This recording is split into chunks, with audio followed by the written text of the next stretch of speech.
Modern dance was born as a radical reaction to the formal decorum and limited vocabulary of ballet.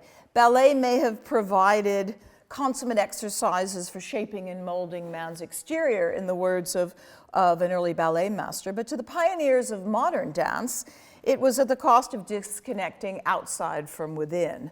The era between the wars, with its grim realities and death tolls, amplified the need to unmask dance from its cultivated elegance and balletic prettiness. If dance was to have the capacity to manifest in a salient way the depths and contours of human affect, it needed to do so in a vocabulary that was more attuned to emotional stirrings. And critically, on their view, revealing of congruent feelings felt at that time. So dance needed to become frank, and cramping the body cramped expressive capacities, and it wasn't just the feet that were cramped, but the whole soul, and if you like, was cramped. So greater transparency and authenticity was needed. This is actually Isadora Duncan, who was in France and in the States, and this Grecian outfit was something we had to wear at Bryn Mawr on May Day, actually, to be free and liberated as women needed to be. And so expression without the inner experience, Mary Wigman, a German expressionist, said is valueless. And she, in fact, said, it's important occasionally to abandon oneself to the craving of evil, to imbibe the powers which usually dare to stir only weakly beneath one's civilized surface. This is the era of Freud as well, of course. And this is Martha Graham, an amazing contraction there. Revolutionizing dance. Dance needs a new language, she said in her very words, quote, to make visible the interior landscape. That's some visible, painful affect of some sort. Doris Humphrey, a very Midwestern American dancer, also had the same struggle. The idiom was to work from the inside out. And Ruth St. Denis, Ted Shawn were influenced by an Orientalism at the time. And Ted Shawn, this is at Jacob's Pillow in the Berkshires in Massachusetts, also wanted to liberate the male body in these gorgeous arcs that weren't just about extremities, but were about the torso as well. So, as I'll go on to elaborate, the idea of dance having to externalize the inner was a very psychologized notion of expression. And it doesn't get at the full range of expression, which is very communicative between bodies, and not necessarily a body turning itself inside out in order to express emotion. Drill sergeants express emotion all the time. They show anger to get their recruits to be motivated by fear. The drill sergeants aren't necessarily feeling fear. Parents or performers, they need to get their kids to do things, and shaming them or being angry is a way to motivate a child, even if you aren't.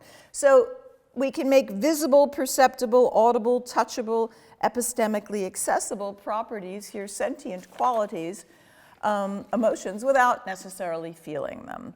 Expression just is behavior that makes perceptible emotions. And you might say it's a kind of presentation of emotions, whether felt or not. And this might argue, as Nelson Goodman thought, philosopher of language, giving up on expression, it's too messy a term, and instead using the notion of exemplification. Think of movement as a part of a symbol system. But which doesn't necessarily have to deal with mental states. But despite the messiness, I want to stick with it because I think expression is really being studied interestingly across disciplines. And so I want to get out of the silos a bit and enjoy the interdisciplinary work that expression is engaging in. And I want to be able to talk about emotional expression, whether in smiles, lilting voices, hugs, shrugs, lines of poetry, artwork, contours of music, leaps of joy, choreographed or not. Okay, so well, this is a lengthy caveat. I want to present and critique the modern dancer's emotional expression view. I want to, secondly, propose an alternative way of thinking of emotional expression is a bit more communicative and performative, and often strategic. Thirdly, show how that's connected to military decorum and bodies interacting in drill space and in parade space and in march. And then also show historically that it was thought to be the case, that there was a connection between dance and military.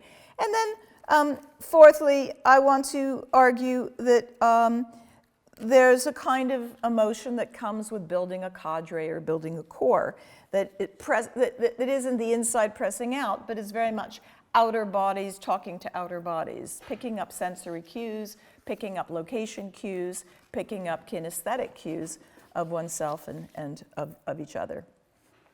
So now, modern dance and showing emotions. So what the modern dancers thought, and maybe a bit of critiquing it. So modern dance, as I'm saying, was thought to be an original dance that could show outwardly what you're feeling inwardly. It was movement expression, time to the present moment, Graham said, reactive and sensitive to inner impulses that could, quote, mirror and reveal the emotional dimensions of a person without a hackneyed and ritualized language. It could register interior change. And you might say dance was very well suited for this task. For if expressionism requires representing sentient properties, a human sadness or gaiety, then dancers as human beings and not automatons already had the vehicles for that, and much easier to explain dance as emotionally expressive than music. You didn't have to revert to, like Kivy does, the contours of music, Richard Kivy, or a persona, an imagined persona that music is, that is imitating or resembling somehow human emotions. You had the body itself right there. Still, even if there's little puzzle about how dynamic human movement can be a direct medium for emotional expression, there are puzzles about what we demand of expression on stage or off. And the modern dancers seem to demand a lot, or too much, I'd say. They made an ideology of it. And even so, some of the registering of inner emotions isn't that brute. So Graham didn't have in mind, I think, the idea of letting off steam, leakage, a kind of Freudian notion of hydraulic pumps, it's sometimes thought, that might otherwise burst under pressure, that kind of pressing out of like a pump. That's not what she had in mind, nor I suspect did she have in mind what the Stoics often talk about, and that is Seneca's wonderful in talking about involuntary agitations that are proto-emotions, are more like impulses. He has in mind on anger, de ira, involuntary pallor, trembling, sexual excitement, spontaneous singing inspired by an upbeat tempo, shivering, recoiling at the touch of some icky things, a sudden glint in the eye in response to danger. The sage could feel all that stuff without being impugned of having emotions because they were just proto-emotions. Actually, Richard Sorabji's written quite a bit on this. First emotions.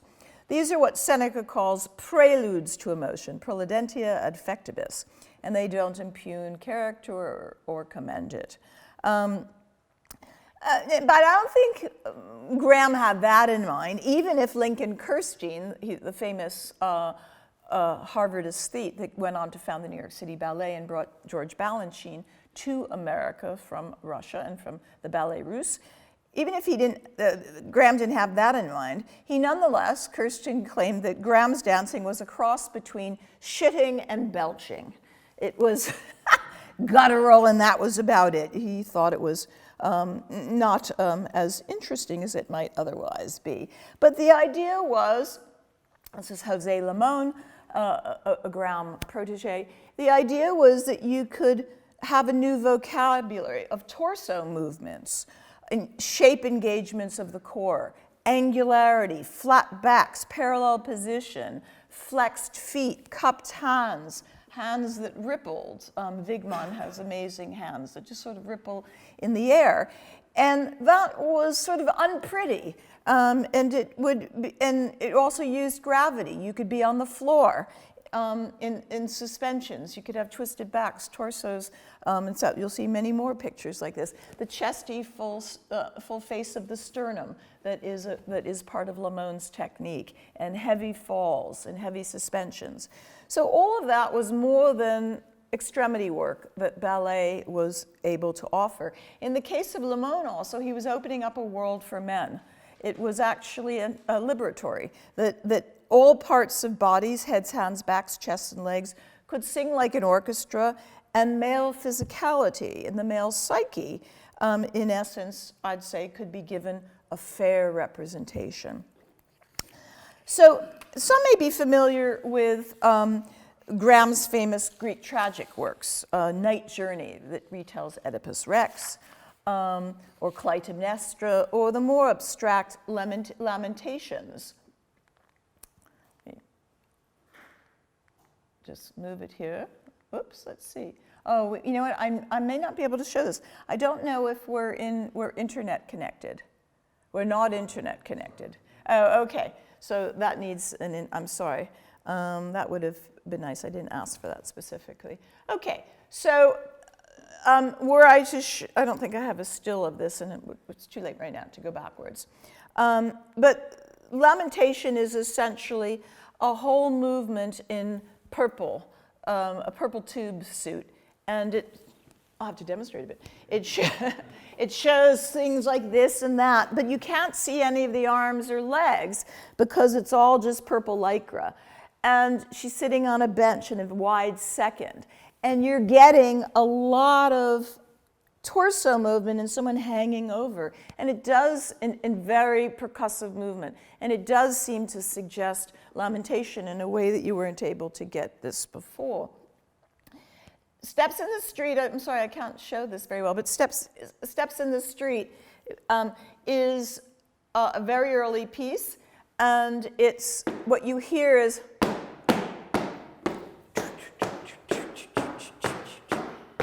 and they're widows speaking about the Spanish Civil War. It's essentially Guernica that they're talking about. But though you see in Steps of the Street this kind of a core in black widow-like clothing with backs that go like that and they're going like that, what's happening is that you've got a modern torso body, but it also looks very much like that, which is across the street. This is at the British Museum.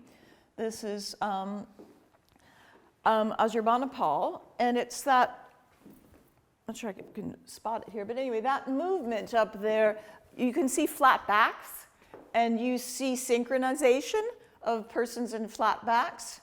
And here, again, bent knees. These are a little less upright here, more squatted position, and highly synchronized movement. And these are warriors, but in the case of Graham, she switched the iconography, and it's women who are worried about war and who are marching as widows of war, paying the price of war in a proportionality calculation where women and family suffering is usually not part of proportionality calculus of just war theory. So for Graham, again, similar. For Graham and for Lamone, what's moving is the idea that it's coming from breath. This is not probably the pneuma of the Greek Stoics and all the emotions that are stirrings of the pneuma that come out as hormai, or emotions that are the workings of your innards and your organs, but probably more Eastern meditation influenced. And the idea was that with a contraction, whoops, we'll go back here, with a contraction, you blow out and you get a very, very, very tight abdomen and core that allows you to contract, and with a Breathing in, you have a very flat back and a flat back here, or flattened up here, and so you get the expansion, contraction and expansion. The Stoics talk enormously about contractions and expansions. That's the physiological basis of emotions and the movement of pneuma, the pneumatic tension that a Stoic would talk about is also interestingly, in the Graham notion. And so you even get it here. That's very contracted and that's extended. So you have a core motion that's going all the way out to the extremities and beyond in synchronized movement in a way that isn't just extremities as you would have in ballet. You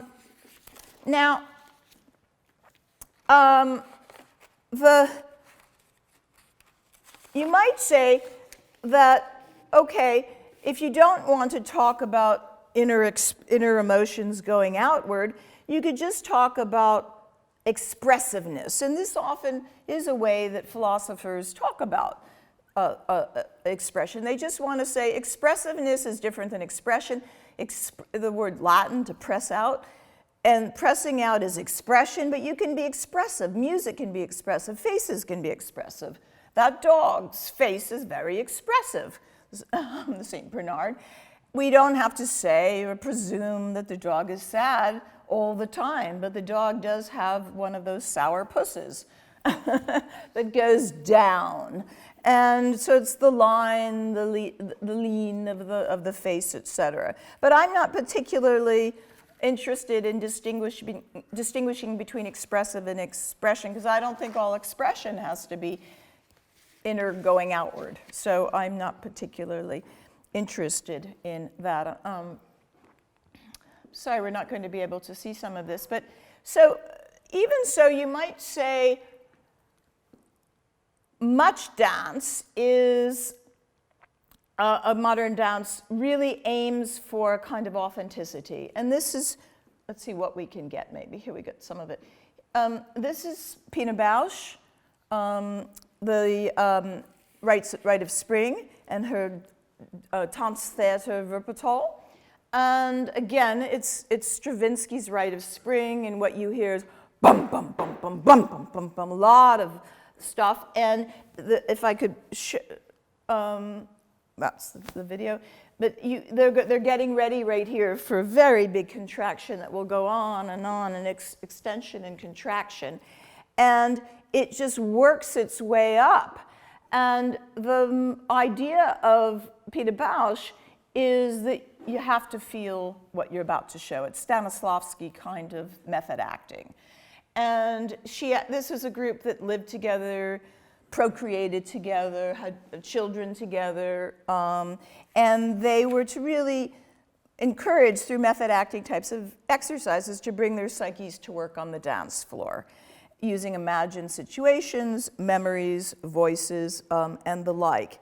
And a sort of Meisner, Stanislavski, Uta Hagen method. And I do think they felt often what they were trying to perform, but at the cost, as I talked to some of those dancers, of enormous traumatization and re-traumatization. These are the dances danced, and I can't show you that right now, but I urge you, oopsie, ooh, we may have come to a problema. Oh, here, yeah. I urge you to look at some point at Café Muller and the Wim Wenders movie about Pina Bausch, because this is a movie, if we were to watch it, what we would see would be this person. You can begin to see him manipulating this couple. This person keeps positioning the woman in the arms, cradled in the arms of the man, and she falls down. And as soon as she falls down, you hear the thump. This man comes stomping back into an empty cabaret room and picks her up and cradles her again. And she falls and picks her up and cradles again. It's a scene of abuse and manipulation. And it goes on. And it would be hard to imagine, A, that the dancer wasn't seriously injured after all that, but B, that it wasn't both stirring up and recreating certain kinds of traumas. So that's one of the costs of getting into the acting. And I'm not sure that's the only way we need to think about expression. So, you know, if we think about expression, you might just sort of say, what are we supposed to be feeling, and what is the conceptual content of the expression? I don't want to go down that area. What is it like to feel vulnerable as a dancer in that particular moment? But how would you even match the granularity of phenomenal experience of, say, grief that Graham is imagining, or Pina Bausch is imagining a dancer might feel as she performs Lamentation or Café Muller, with the granularity of a structured dance movement meant to stylize that aspect of experience? How do we know what's felt inside and how it's matched with what's shown outside? Can I, as a dancer, recognize that exact feel again in the way I can recognize the dance step when I see it and match the two up? What phenomenal sample am I using to say, it feels this way? Or if I've somehow conceptualized the feel of the experiences, can I think about it under that concept without, at that moment, having the affective experience of it? And will it be sufficient on a view like Graham's to enliven the dance with a sense of felt emotion? So those, I think, are the very thorny philosophical phenomenological questions raised by modern dance's provocative idea of providing a new language that makes visible the interior landscape. How does it make it visible? Why is that stylized dance, in fact, a sample or a match or a congruence of what's felt inside? Are we using the same concepts for the dance step and for the consciousness feeling? So I think actually in dance we're not so much interested in showing phenomenal experience as in showing how it might look in the medium of embodied dance and movement. The how is all critical, for it's in the manner and form and shape we as dancer and observer confront and learn from in motion that we see the dance. Okay, so thinking about that,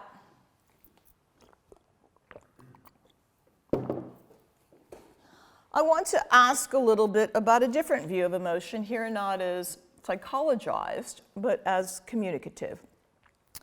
So we've been talking about theater dance, and in particular expressionist theater dance in modern dance as disclosive. And typically we place more demands on sincere avowal and ordinary emotional interaction, so why not in dance too? Why not make it seem real? But we don't always do this in ordinary life, or in ordinary interactions, and the examples are wide and we're very, very commonplace.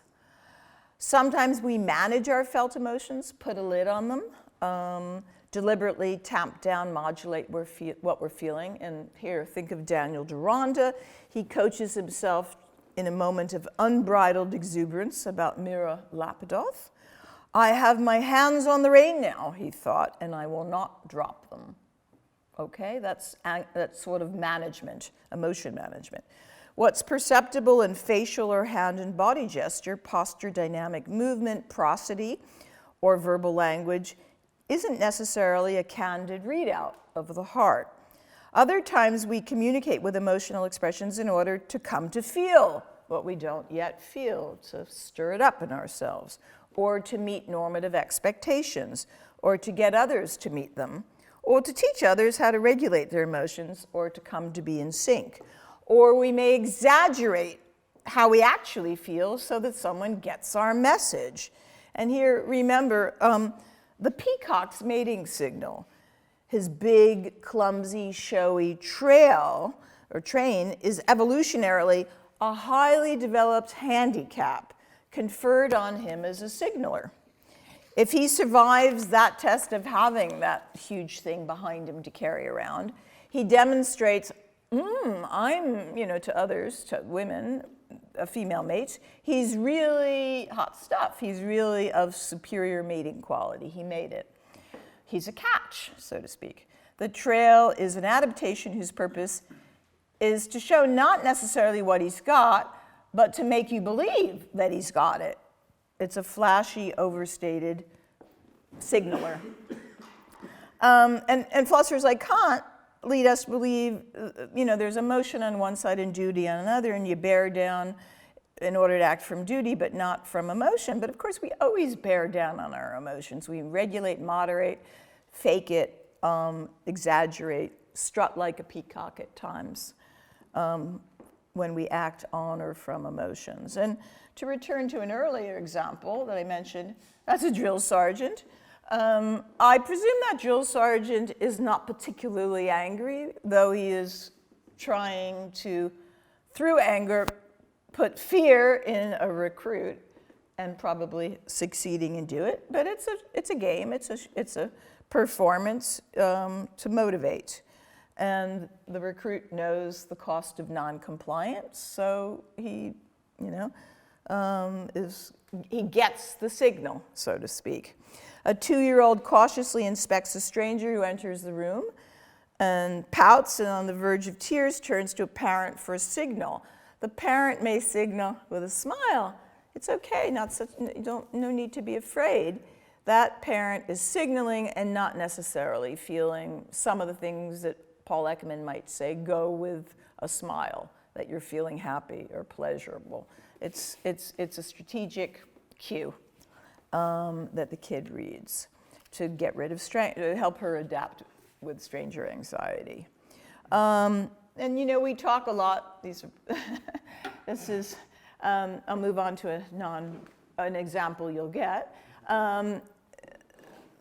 Duchenne Smile, from the French physiologist, is 1806, 1875, where it's probably overstated at this point, but the idea was the zygotic muscles, major muscles in the lips right here, and the crow feet right there around the eyes are part of a smile. And when you just get, see if I can get one here. I don't have one here. But when you just get some others without the crow feet, you might think, not so sure if it's a genuine smile. Here's an example.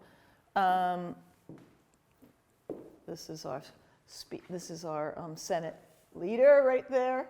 His eyes don't seem to have crow feet. This is Reed from Nevada, just retiring. He seems to have some crow feet. He seems more genuine, I would say, probably. Party allegiance aside. So all of that is to say that emotions are more than disclosing or readouts. And this is to give an example that is part of Seneca in De Beneficis on benefits. So Seneca has this notion that it's very strategic to be able to do favors, to benefit others, but also to show goodwill and to present oneself appropriately. And that there's both giving and uptake. And uptake is as important as giving. I'd like to take, this is from De Beneficis on doing favors. I'd like to take up an analogy which our own Chrysippus drew with a game of ball. It falls to the ground through the fault either of the person throwing it or of the person receiving it, while it remains in play only by passing it properly thrown and properly caught from one pair of hands to the other. He gives an example soon of the 3 graces or muses who are constantly catching each other's hands at the right moment. Similar idea. The same principle applies to a favor, only if properly accommodated to both persons, bestower and recipient, will it leave the one and reach the other. So the throw is an address to another, and tossed differently if the person's tall, short, competent, incompetent, standing near you or not. It's a kind of alignment, if you like. And that is critical. He says also in dance, and this is the graces, and what's the sort of legato transition? What's the point of their holding hands in a dance that goes back on itself? There's a sequence of kindness, passing from one hand to another, a kind of cadence, seamless cadence, which comes back nonetheless to the giver, and the beauty of the whole is lost if the sequence is anywhere interrupted, while loveliest if it hangs together and the succession is maintained. Matisse, of course.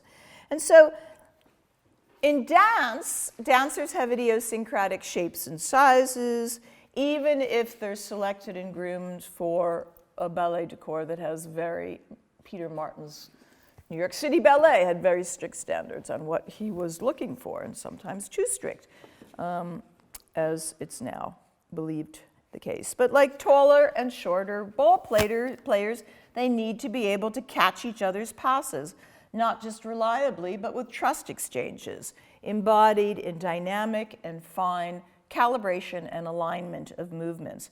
And the pas de trois that we saw works as a metaphor of graceful exchanges, a handoff.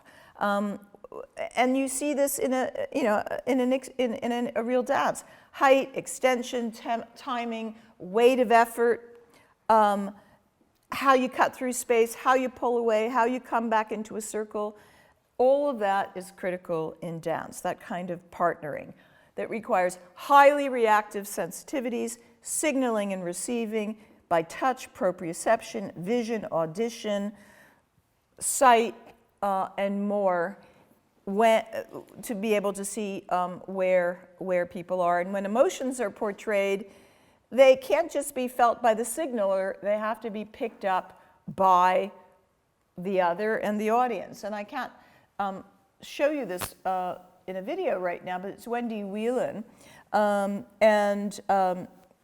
The pas de deux here is remarkable you can begin to see it, in the curling around that's required, so she's not dropped, and they're very unstandard movements. She's a former New York City Ballet dancer that got badly injured and went into a more modern motif afterwards. So, perhaps a less, one you know, a strange couple, you might say, campy and bohemian, Mr. Rudolf Nureyev and Dame Margot Fonteyn. Again, a lot of expressed emotion, but not necessarily congruently felt at that moment or in real life. There's a wonderful book by Colin Tomes called The Dancer about Nureyev. It's a great piece of writing. So just to remember, it's not just the other dancer, but it's the audience. So dancing involves emotional communication with other dancers, but also Plato told us in the Aeon of the audience. He's now talking about rhapsodizing, but the same point holds. This is now Plato. I look down at them every time from up at the rostrum, and they're crying and looking terrified. And as the stories that I told them, as the stories are told, they're filled with amazement. You see, I must keep my wits and pay close attention to them in the audience. For if I start them crying, I will laugh as I take their money. But if they laugh, I shall cry at having lost their money. So he's got audience effect in mind regularly. Okay, so now I want to move on to the connection of all this with soldiering. Early ballet builds on the idea of expression as communicative transactions, as I've been saying in this last section, through a system of emblematic body movements that have their origin in a ritualized code of conduct. Historically, we might say class roles and statuses and ranks are observed, deferred to, and respected in ballet movement, paid due révérence to use balletic language, in much the way that height and skill in Seneca's game of catch are. The movements are an address of sorts, a signal tailored to a receiver. Now, as some may know, Louis XIV was the originator in some ways in the French court and palace of ballet and its rules of comportment.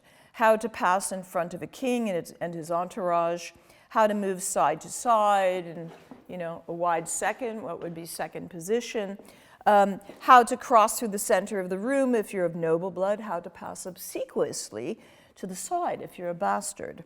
The king's ritual levee, as Jennifer Homans in her magisterial Apollo's Angels on the history of ballet writes, was a choreographed movement where courtiers stood like an obedient corps de ballet, serried ranks to hand the king his shirt or wipe his bottom.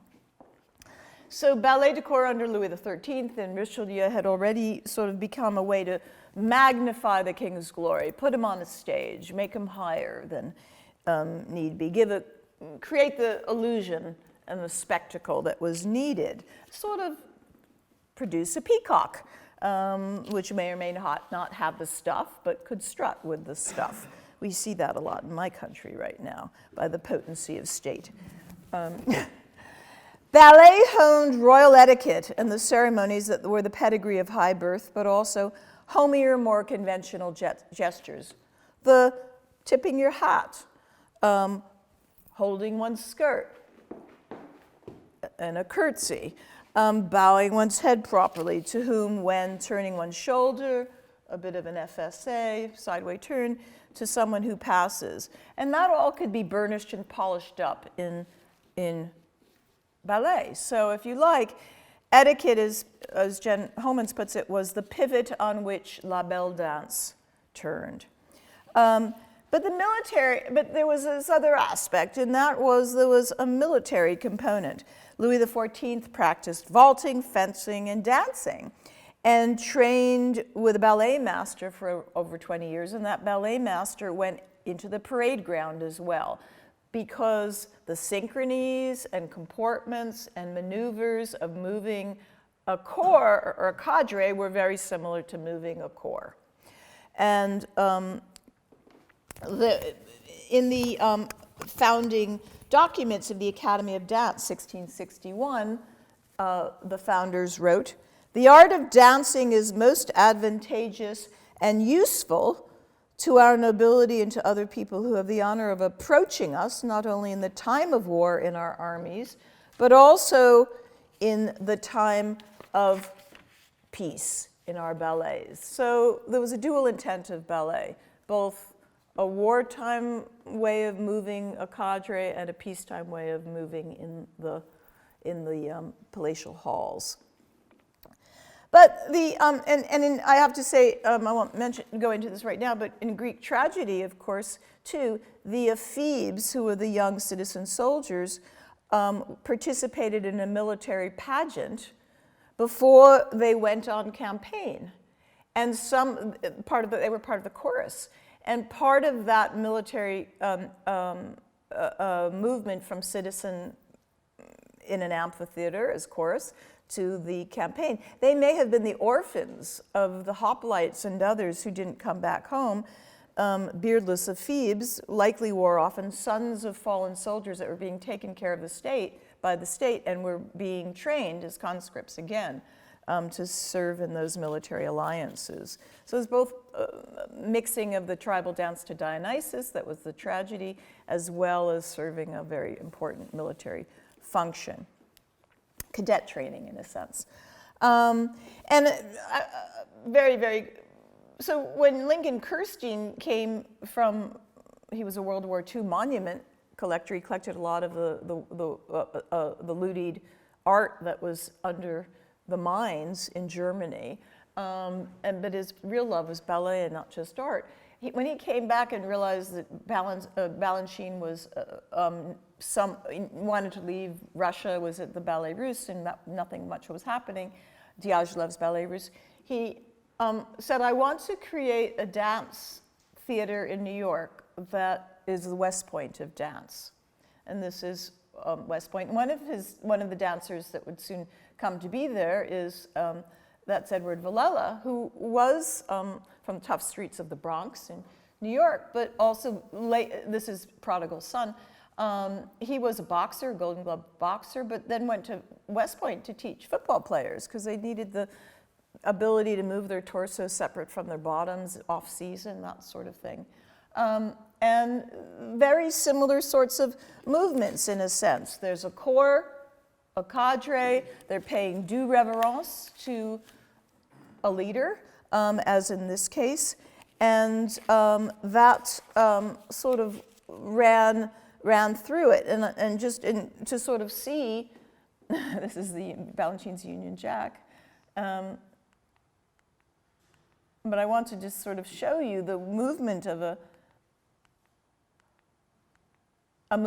corps and a cadre. You can sort of see some of that in some of these movements. I'm not sure I have on this particular set of slides the Swan Lake, where you see even more of it. But there's definitely this business of attunement and synchrony and a synchronous hierarchy of waves of movement, as you might see in a Swan Lake, if I could show you a picture of Swan Lake. So, and both, any dancer has this dedication to the higher art form, sort of a dedication to service. And similarly so, I think, the military, in the sense of be all you can be. They join in this enormous aspirational kind of endeavor, setting normative expectations that are extremely hope. There's just a funny line. Valentins was once approached by a young mother whose daughter was trying out. And she says, but sir, will my daughter dance? And so he says, la danse, madame, c'est une question morale. Dance is a moral question. And I think what he meant is only time will tell, but I hope, and like you aspire on your daughter's behalf, that she will have the talent and discipline to fulfill that role. Okay, so there, in both ballet and in parade and in synchronies, like the March of World War I, Colonne de Quatre for marching endlessly to an end point, relying on each other's movements in some aligned way, where is what you hear. And when you can't hear that, as someone like David Jones, the poet of In Parentheses, says, you hear the flap of the Burberry on the kneecaps, or the rain tapping on a tin helmet. And that locks a cadence in you. And that locked cadence allows you to move your feet in synchrony with someone else, and also to, in sort of mirror neuron way, be able somehow to understand through your own motion what you're observing through the motion of those ahead. And maybe in ways that the neuroscientists can help us understand, have even neurons firing at the same time that are both motoric and observational, observing and executing. You execute just what you're executing what you observe, and there may even be firing in the same part of your brain for the observing and the doing. And it may be a way we know one another and come to know one another. So just to wrap up, I've sort of taken my central case as expression and emotional expression, but in some of these, let's see if I can get, oops, let's see, I want to just get some, well, this might give you, this is Paul Taylor, but this is very formal. It's not Martha Graham. It's not expressive. He was a student of Martha Graham, but it's design-oriented. It's geometry, it's images, shapes, heights, slightly different heights, some mirroring. These two are behind, but these two are aside. It's an interesting composition. And if we were to see more of later Balanchine, you'd see even more of this. So in what sense is that expression? I think that's expression in the sense that they are doing a lot of work to be aligned in the way that they're aligned, like football players or like soldiers on a parade ground. They're looking both at distance, one body from another. They're picking up proprioceptively where their legs are relative to their hands and arms, and then also visually relative to the other person's. There's timing issues. You can't all do this. You have to predict where if I'm on the ground now, how long will it take me to jump to get to that position so that I'm at the same position as the other one is, who may be a little shorter than me. There's a lot of that timing and sequencing that's going on that allows for aligned movement. And I think that that's sort of corporeal communication that's going on. So I think dance sometimes has that kind of expressionism, even when it's formal. You would say this is much more formal dance. And sometimes dance, again, same kinds of alignments, Sometimes dance is Apollo's Angels, Balanchine, an early Balanchine.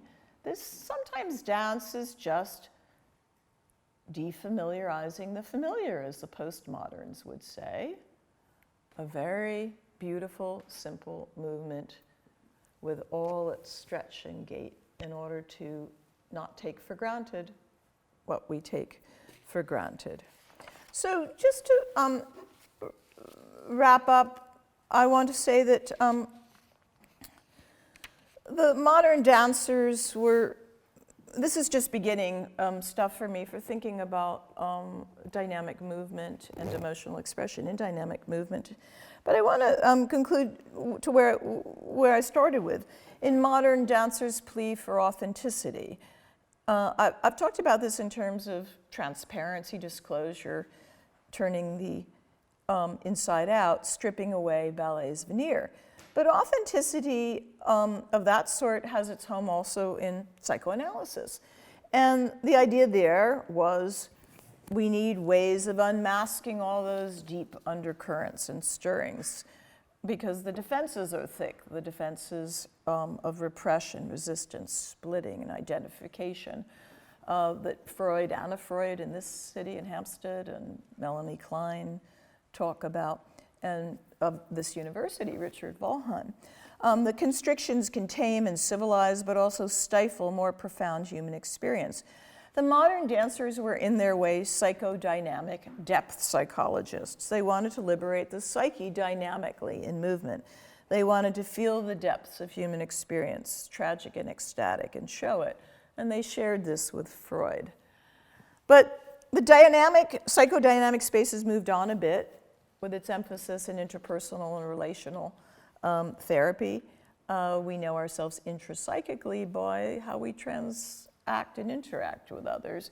And I'd say dance has also moved on insofar as expression is often transactive and interpersonal and attuned or misattuned in very similar ways. And so I think for insight into those kinds of communications of being in step and out of step, we have lessons that we can learn from the Ancien Regime and ballet's origins in the court and in the battlefield. Thank you very much.